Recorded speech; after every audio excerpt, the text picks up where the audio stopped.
Oh my gosh, you won't believe what just blew up on live TV this morning. It's the kind of jaw-dropping meltdown that has everyone buzzing, sharing clips, and picking sides like it's the Super Bowl of celebrity drama picture. This one of the most iconic voices in music history, the unstoppable force that is Chaka Khan face with America's favorite sunshine bringer, AlRoker, on Today show what started as a cozy chat about her new memoir turned into an absolute firestorm of raw emotion, brutal truths, and unfiltered fury that left the entire studio and probably half the country stunned silent. If you're not subscribed yet, smash that button right now, because we're diving deep into every heated exchange, every glare, every word that lit the fuse. And drop in the comments, what do you think sparked this epic clash? Was it a simple slip of the tongue or something way deeper bubbling under the surface? Buckle up, folks. This is a full unedited breakdown of the interview that broke the internet. Let me set the scene, because this didn't just happen out of nowhere. It's a crisp September morning in 2025, and Studio 1A at Rockefeller Plaza is buzzing like it always does. The Today Show crew is hustling, lights are being adjusted, coffee's flowing, and the audience is settling in for their daily dose of feel-good vibes. AlRoker, that lovable weatherman who's been a staple on our screens for what feels like forever, is just wrapped up his forecast, always with that infectious grin cracking. Jokes about rain clouds or heat waves making even bad weather sound fun. He's in his element, suit, sharp tie, perfectly knotted, ready to pivot from predicting storms to chatting with celebs today. He's got a real treat lineup. Chaka Khan, the queen of funk herself, a woman behind hits like Ain't Nobody. And in Every Woman, a 10-time Grammy winner who's sold millions and influenced generations. She's there to promote her brand new memoir through the Fire My Life in Funk and Fury, which promises to spill all the tea on her wild ride through the music biz. Now, hey, race, where it gets interesting from the jump. Chaka's team specifically asked for Al to handle the interview. Why? Because he's got that warm grandpa-like charm that puts people at ease. No hard-hitting gotcha questions like you might get from a news anchor. Just easy conversational flow, perfect for digging into personal stories. Chaka shows up looking like royalty, a flowing purple caftan that screams elegance and power, her signature curls bouncing with every step, makeup on point, radiating that diva energy that's made her a legend. She's smiling, waving to the crew, seeming relaxed as she settles into plush chairs on set. Al greets her with his classic enthusiasm. Good morning, everyone. I'm AlRoker, and we're thrilled to have incomparable Chaka Khan with us today. Thank you so much for joining us, Chaka. Al says, beaming like he's talking to an old friend. It's an honor to have you here. Chaka nods graciously, her voice smooth as silk. Thank you for having me, Al. It's always a pleasure to be on the show. The first few minutes, pure gold, smooth sailing. Al eases in with the basics, asking about her roots in Chicago, growing up in a big family, discovering her voice in church choirs and local talent shows. Chaka lights up, sharing stories that paint a vivid picture of her early days, how she hustled as a teenager, singing in clubs, dreaming big, while facing the harsh realities of a segregated city. She talks about joining Rufus, that funky band that catapulted her to fame in the 70s with hits like Tell Me. Something Good, co-written by Stevie Wonder himself. Ellis nodding along, chuckling at her anecdotes, keeping the vibe light and engaging the audience is eating it up. You can feel the warmth through the screen. Then Al shifts gears, leaning forward with genuine interest. Your book really opens up about some difficult periods in your life. You write extensively about your struggles with addiction and how that affected your family relationships. Chaka's expression turned serious, but she's composed, her words measured and powerful. Yes, I felt it was important to be honest about those experiences. Too many people, especially in our community, suffer in silence. If my story can help someone else find their way to recovery, then sharing those painful memories is worth. Ital nods approvingly, his eyes full of empathy. That takes tremendous courage. And speaking of courage, you've never been one to shy away from speaking your mind about the music industry. In your book, you're quite critical of how record labels treated artists, particularly artists of color, during your peak years. That's when the spark ignites. Chaka's eyes flash with passion, her voice gaining that edge that's thrilled audiences for decades. Absolutely, the exploitation was systemic and deliberate. They would sign us, make millions off our talent, and leave us with pennies while they built empires. I saw too many brilliant artists destroyed by contracts that were nothing short of modern day slavery. Whoa, the word slavery hangs in the air like a thunderclap. Al shifts in his chair, smile fading just a bit. You can see the wheels turning. He's sensing the shift, the room's energy changing from cozy chat to something sharper. That's a very strong comparison. Slavery It's the truth Chaka shoots back her tone, rising, not yelling yet, but firm, unyielding when you sign away your publishing rights for practically nothing, when you're forced to record music you hate, when you have no control over your own artistic vision. What would you call it? Al raises his hand slightly, trying to keep things calm. I understand your frustration with unfair business practices, but don't you think comparing record contracts to slavery might be, well, a bit extreme? Boom. That's the moment the temperature plummets. Chaka's face hardens, her stare piercing right through him. Crew members exchange glances. Oh boy, this is getting real extreme. She repeats, slowly drawing out the word like it's poison. Out with all due respect, you spent your entire career in television, working for networks that have always treated you well. You've never had your culture appropriated, your music stolen, or your royalties manipulated by people who saw you as nothing more than a commodity to be exploited. Ellis not backing down yet. He's got that veteran broadcaster poise. He gestures placatingly in not trying to minimize your experiences. Chaka, I'm just suggesting that perhaps there are more appropriate ways to describe business inequities without invoking the horrors of actual slavery. More appropriate for who Chaka demands her voice, now carrying that legendary power, the kind that fills arenas. More appropriate for your comfortable morning show audience who don't want to hear about the ugly realities of how their favorite music gets made. The studio goes pin drop silent, cameras but no one's breathing out. Glances at the producer's off-camera, sweat beating on his forehead. He's out of his depth here, trying to steer back to safe waters. I think we're getting a bit off track. Let's talk about your new music. You've been working with some younger artists lately.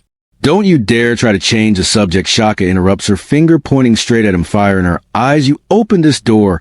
When you question my choice of words, you want to talk about what's appropriate. What appropriate is acknowledging that the music industry has a long history of exploiting black artists, and pretending otherwise is just willful ignorance. ALS, composure cracks just a little, but it's there. His voice sharpens. Look, I respect your perspective, but this is a morning show. Our viewers tune in for uplifting content, not lectures about systemic oppression in the entertainment industry. Chaka's not having her voice booms echoing off the studio walls. You think speaking truth about my lived experience is lecturing? This is exactly the problem. Al, the moment a black woman gets passionate about injustice, we're labeled as angry, as lecturing, as too much. That's not what I meant at all. Al protests, but you can hear the uncertainty creeping in. Then what did you mean? Chaka leans forward, her gaze locked on, because it sounds to me like you're more concerned with keeping your audience comfortable than actually hearing what I have to say. ALS face flushes red, the easygoing weatherman vanishing, replaced by someone defensive. Corner Chaka, I've been doing this for over 30 years. I've interviewed thousands of people from all backgrounds, all walks of life. I know how to conduct a respectful interview. Do you? Chaka fires back quick as lightning, because right now it feels like you're trying to police my language and tone down my message to make it more palatable for your audience. That's not respect, Al, that's control. Producers are waving frantically now, but Al and Chaka are in their own world of verbal battlefield. I'm not trying to control anything. Al insists, a smile long gone, and try to have a productive conversation. But when you come on here, throw around inflammatory comparisons and accusations, it makes it very difficult to have any kind of meaningful dialogue. Inflammatory. Chaka's voice cracks like a whip. The truth is inflammatory. To you, the fact that I lost millions of dollars because some executive decided my music belonged to him is inflammatory. The fact that I couldn't even perform my own songs without paying royalties to people who never wrote a single note is inflammatory. That's not what I said. Al replies, his pitch rising, strained. I'm talking about the way you're presenting these issues. There's a difference between sharing your story and making broad generalizations about an entire industry.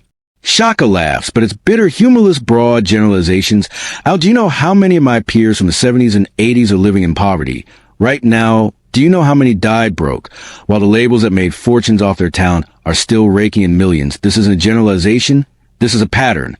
And I sympathize with that, Al says, leaning back as if to distance himself. But coming on national television and making these kinds of sweeping statements without nuance, without context, it's irresponsible. Irresponsible, the word lands like a bomb. Chaka's eyes narrow, the air thick with tension. You want to talk about irresponsible? What's irresponsible is sitting in your comfortable chair with your comfortable salary telling a woman who lived through decades of systematic exploitation that she's being irresponsible for speaking about it. That's not fair. I'll protest, voice strained. You don't know anything about my experiences, about what I've faced in this industry. You're right.